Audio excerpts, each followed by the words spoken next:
You're listening to CC 105.6, the coldest station this side of the desolate town your car broke down in. Damn, son, these cuts are cold. Don't touch that dial or we'll find you.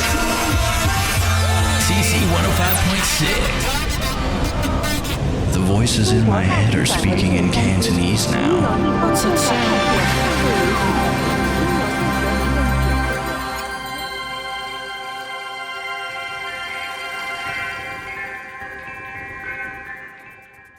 Hello, and welcome to another episode of Cold Cuts. Cold This is Cuts. episode 2. Welcome back. Yeah, welcome back. I know you were probably expecting beef this week, but we got this, so eat up. Last time I brought a story to the table. This time it's Andrew's turn, so I have zero clue what he's cooked up. So I'm excited to taste it with my ears. Boy, oh boy, am I excited to tell you this story today. Yummy. I've dubbed it Hotel Hell. Oh, Gordon dang Ramsay. title. Gordon Ramsay. He would be proud. Perfect. Me. Peg me. What is he doing? Spit on my... Stab me. Squish my balls with a high heel. Stick that fork up my urethra. Oh yeah, we're doing true crime. Go ahead, Andrew. Spit in my Do the ear. story. Okay, so our story takes place in Lubbock County, Kansas. This part of the country was once an Osage tribe reservation. It was settled or founded by a fur trader named Pierre Labette. Lubbock County. I guess it's Labette County, but I don't know anybody who wants to say Labette because Right, who wants to Labette say a French word? So he settles the area sometime between the 1830s and 40s, and throughout the 40s, population mostly consisted of the Osage people because that's where they lived. Like some other Euro-Americans and Cherokee. That was mainly the demographic you're working with there. A couple decades later, 5 families register land. Yeah, just a few years ago. You know, your grandpa's time. The 5 families registered land outside of the Great Osage Trail, as it's known. So there's not much known about the 5 families that moved into the area, but there is information about one, the Benders. The Benders were made up of 4 people. You've got John Bender, or Pa as he went by. He's about 60 years old. They were all thought to be German immigrants, and he spoke very little English. Then you had Elvira Ma Bender. She was about 55. She spoke little English, and the community referred to her as a she-devil because she was apparently not nice in the slightest, just a real bitch. She claimed to be a medium and could speak to the dead. You also have John Bender Jr., 26. He's a handsome lad with auburn hair and a mustache. Yeah. John Bender risen up the ladies. The Rizzler of Labette. Yeah, the Rizzler of Labette County. John Bender. Just hitting the female populace with light-skinned face. He went to Sunday school with his sister Kate, and he was accepted by the community. Okay. Said to laugh aimlessly and was called a half-wit. That's a bit of a stray he caught in the description here. Yeah. I'm not sure where that came from, but... Half-wit is such a funny insult. Especially just because he likes to laugh. Like, the guy was just a happy guy, and everyone around was like, that... I don't know. I don't like him very much, if I'm being honest. He laughs too goddamn much. I don't trust him. And then lastly, we have Kate Bender, 23, spoke English with a slight accent, said to have been the friendliest of the family. But not a half-wit. Yeah, not a half-wit. No one called her a half-wit. She was also a self-proclaimed psychic and healer. Oh, that's a pretty stacked family here. This is like the X-Men. This is kind of the X-Men of the West, if you really think about it. So she conducted seances and advertised psychic services along with healing illnesses. Her actions were deemed satanic. So, standard. 1800s. 1800s, just classic stuff. I don't know why you would be advocating that back then. That's like an easy way to get killed. Just a bunch of people be like, I don't like that too much. I don't remember the Bible saying nothing about that. I don't know nothing about no goddamn seance. You can go back to France with that. This is goddamn Lubbock County. We don't like the French. Pack up your candles and get the hell home, Get the hell out of here, bitch. Bring your half-wit brother with you.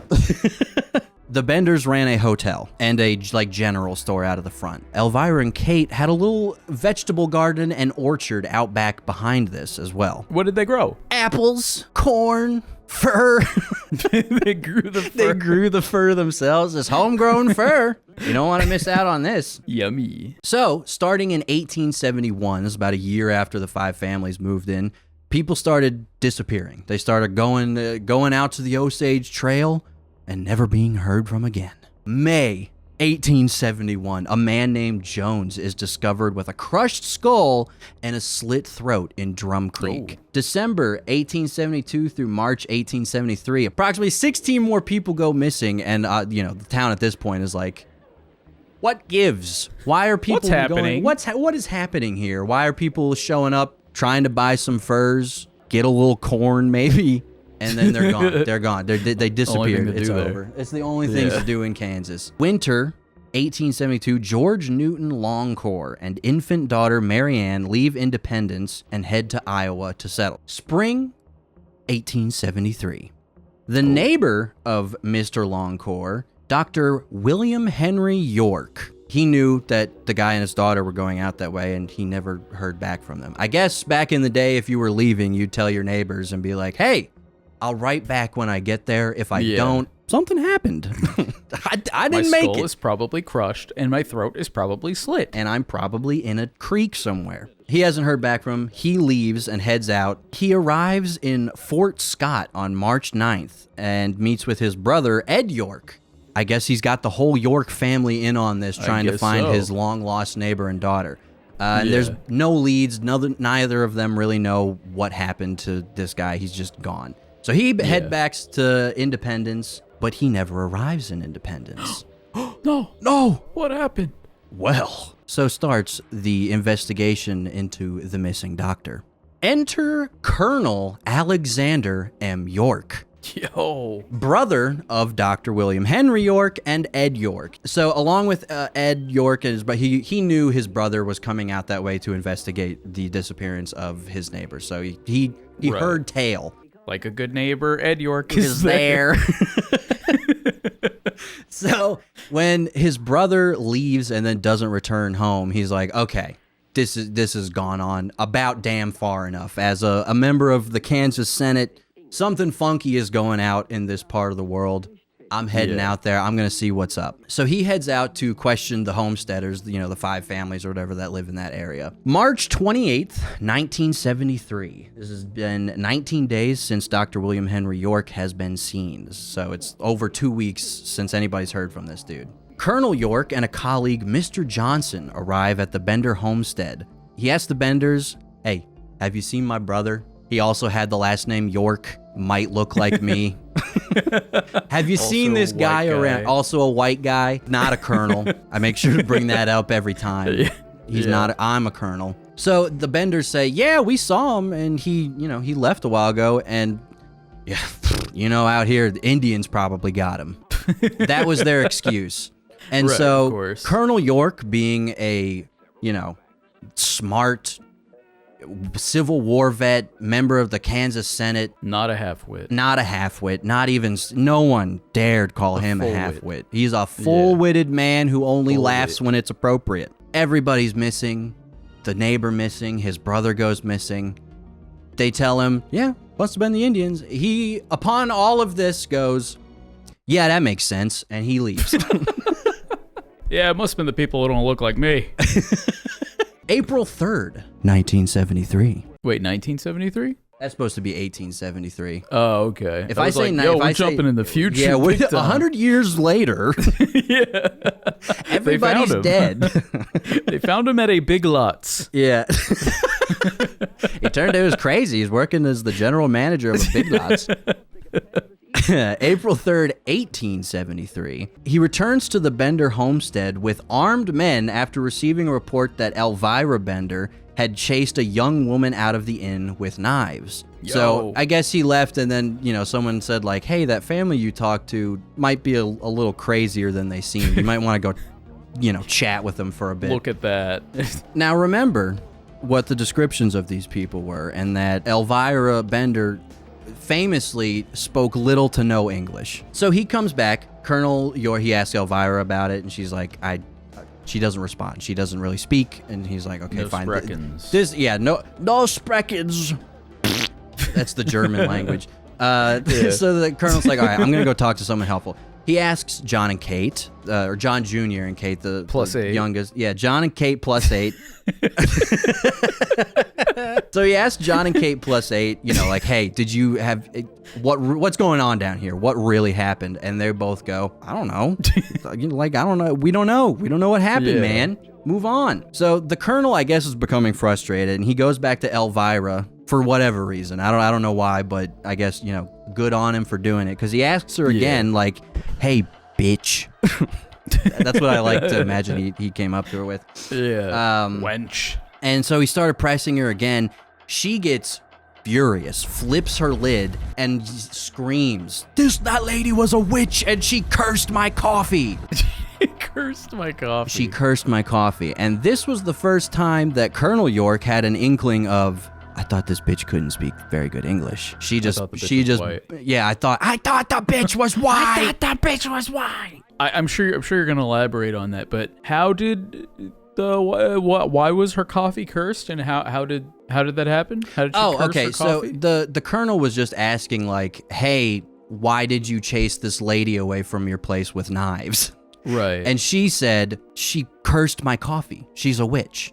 She just got so angry, she just resorted to calling the lady a witch and said she cursed my coffee. I'm not really sure what the thought process there was. Like, this guy is just going to be like, oh, okay, yeah. Okay. That tracks. No, that makes sense. Yeah, no, cursed coffee. Let me see it. Yeah, that looks cursed. You got to watch out for that. Imagine if she was just lactose intolerant and got the shits. Around the same time, the town naturally starts blaming the disappearances on the Osage tribe, because when in doubt, blame the minority. Blame the minorities. Don't you know it, Duplex? I've been called a witch many a times. With the town blaming the Osage, and the Osage being like, dude, we're not doing shit. Like, what do you want from us? Like, we're just chilling here. If anything, you guys have fucked us up pretty badly. So they agree to have like a big ass town meeting to see, get to the bottom of what the fuck's going on. 75 people are there. Big meeting. The colonel's there. Big meeting. And at the end of the meeting, they all decide, okay, we're going to give a warrant for you guys to go house to house, the 5 families or whatever, and search these places, because we got to get to the bottom of this. This is getting out of hand. 3 days later, I guess they were taking their sweet time with it. It does say here that there was some inclement weather delaying the immediate search. So I guess they had the town meeting, and then a tornado just whipped through there for a couple of days or some shit. They couldn't go and do their investigation. So a guy comes through town, and he notices the hotel's empty, and their livestock had not been fed. It was just abandoned, it seemed. So I guess he goes to the town leader. He went to Jim. Yeah, he hit up Jim. So he goes to Jim. He's like, this property seems to be abandoned. I don't know what's going on. And so they're pretty quickly like, well, it's rather convenient timing for them to have abandoned their place right before we investigate everybody's houses for multiple counts of homicide. Seems like they had plenty of time to leave. Yeah, no, exactly. That they dipped under the cover of tornado. So they show up to the house. Every bit of food, clothing, any other goods and possessions cleared out. The place is completely empty. As they're investigating the house, they notice a bad odor coming up from some of the floorboards. They look around, they find the source of the bad odor, they move the bed out of the way, and underneath the bed is a trap door that has been nailed shut. It is completely nailed shut. Once the trap door is open, they get down there, and really all they find is a stone slab, and that's about it. There's some clotted blood, but no bones, no bodies, nothing. Assuming that this smell was coming from like the soil underneath the slab, they take a sledgehammer, that bitch. Boom! Boom! They start breaking that shit open. They're like, we're getting to the bottom of this no matter what. Obviously, they didn't have augers back then. These stupid idiots settling the West didn't have a good auger. They didn't have a good John Deere. They didn't have a good John Deere to their name. Just the sweat of their brow and a sledgehammer. The sweat of their brow and the schmeg of their cock. The saying of the old West. Yeah. So they clear the rubble. They get rid of the slab. There's nothing there. No evidence. They're like, all right, fine. So they go out into the garden that Elvira and Kate had started. It wasn't until they started checking the orchard and the garden that they started finding evidence, and boy oh boy was there a lot of it in that area. By the evening, the search party had found the body of Dr. William Henry York. So they finally found him. He's dead. Oh, shit. He was buried face down, naked, in the grass with his feet sticking up barely between the stairs. I can't laugh. Wait. They left this man with his feet sticking out in the air. Look, I don't want to be disrespectful. I know, I'm not trying to be disrespectful of, But I of the gotta York ask. family.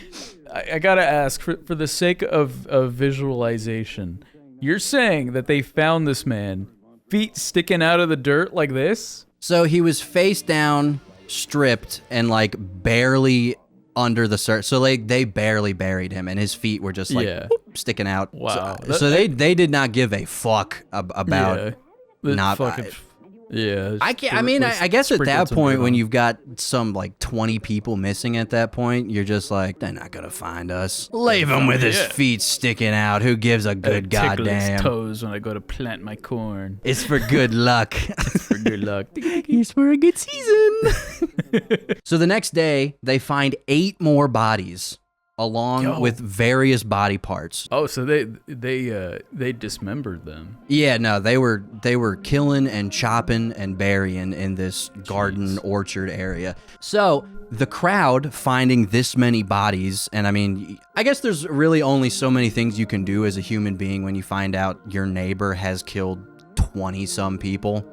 Right. You know, like there's only so many things your brain is going to do. The crowd got in such an uproar.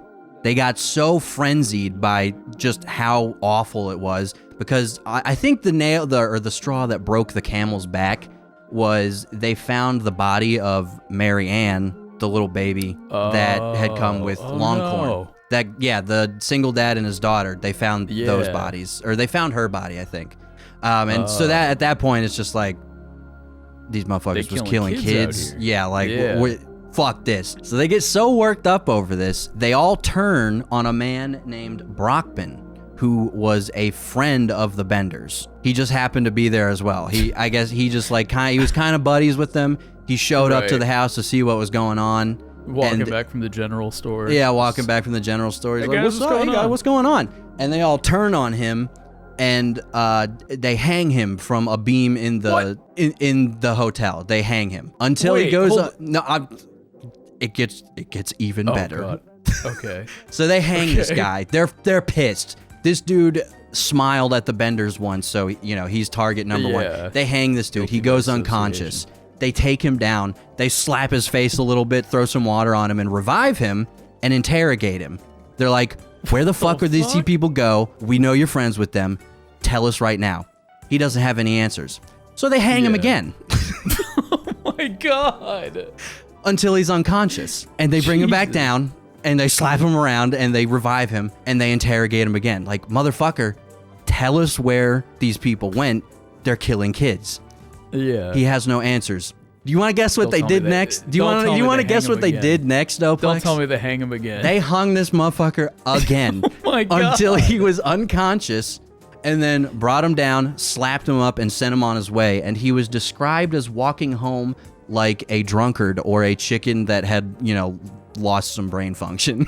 Yeah, because he probably did. That dude got brain damage. For anybody who might feel bad for this man's fate, later in his life, he was arrested and I think executed for the murder and rape of his own daughter. Oh. So okay. not really a good guy. It's kind of much funnier that he got hung 3 times. Yeah. No, I don't feel bad for laughing. Yeah, exactly. Now you don't feel bad for laughing. It's just a good old story of guys being dudes.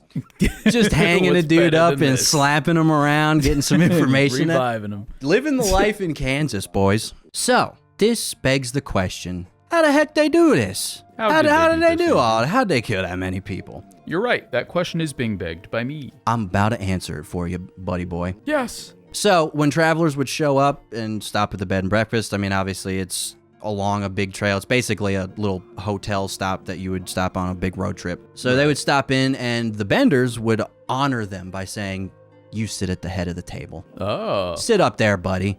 And so they would sit at the table, and right behind them was a curtain, right? That's right behind the head seat of the table would be a curtain.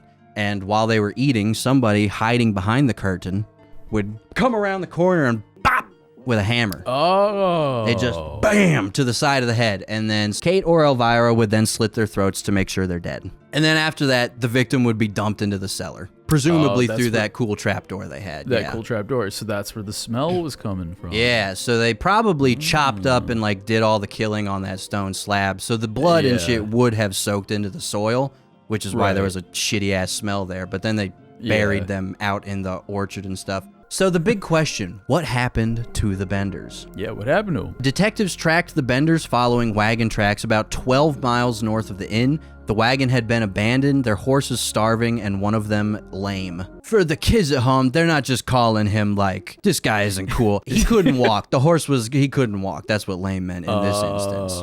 It was later confirmed that the family purchased tickets on the Leavenworth, Lawrence, and Galveston Railroad for Humboldt, Kansas. John Jr. and Kate got off the train in Chanute, Kansas, and caught another train south to Red River County in Texas. They then... So they were fully on the run. Yeah, they're on the run. They're out. They're like, they're Yeah. gonna, I mean, pretty obviously, like, Right. they're gonna find our shitty attempt to bury people. One guy's still got his feet Yeah. out. They then traveled to an outlaw colony on the border of Texas and New Mexico. First off, pretty dope that they just, back then they had outlaw colonies just chilling. Yeah. Just a bunch of people who are all like, yeah, we suck. No one pursued them because oftentimes lawmen would never return when they went after them. So this family was unkillable as shit. One detective later traced them to the border and found that John Jr. had died of apoplexy, ruptured internal organ. So one of his organs just like, So it just popped. yeah, just popped and he just... Man, people just died like- of anything back then. I know, it's crazy. You just be walking around and all of a sudden one of your organs is like, Yeah. deuces, I'm out.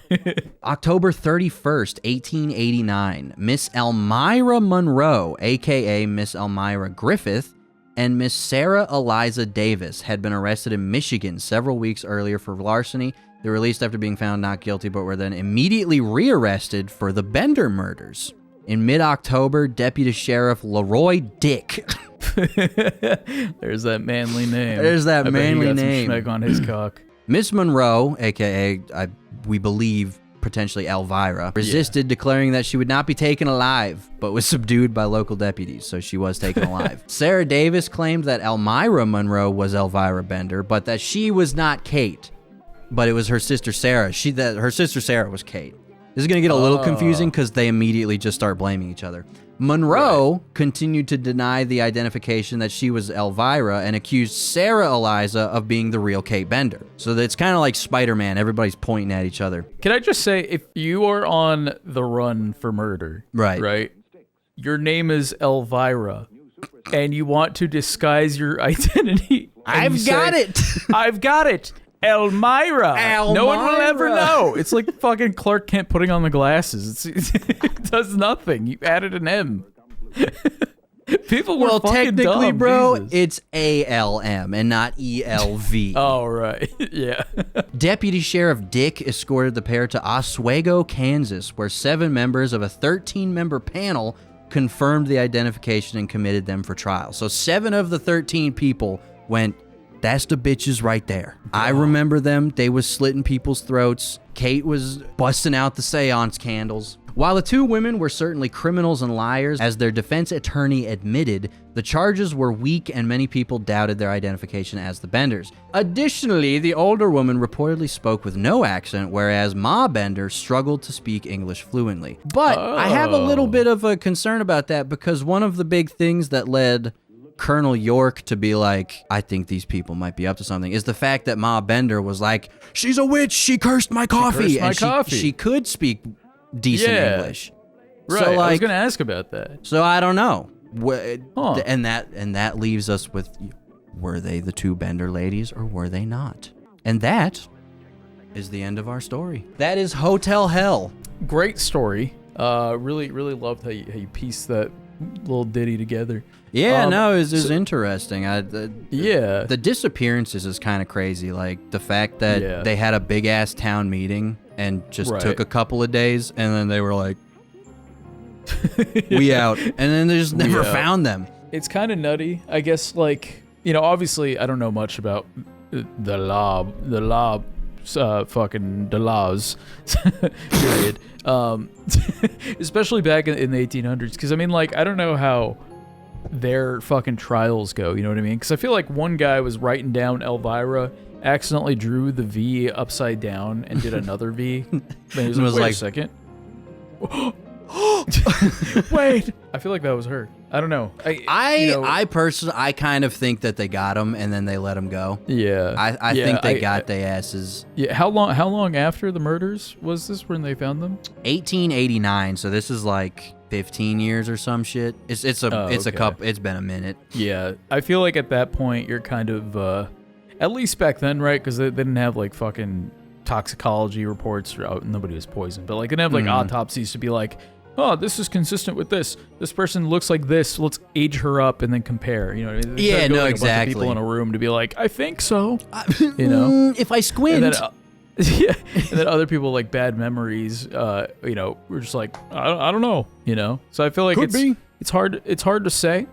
Yeah, a lot of these cases from the ye olden days are so steeped in mystery just because there's so much misinformation and people being like, I don't know.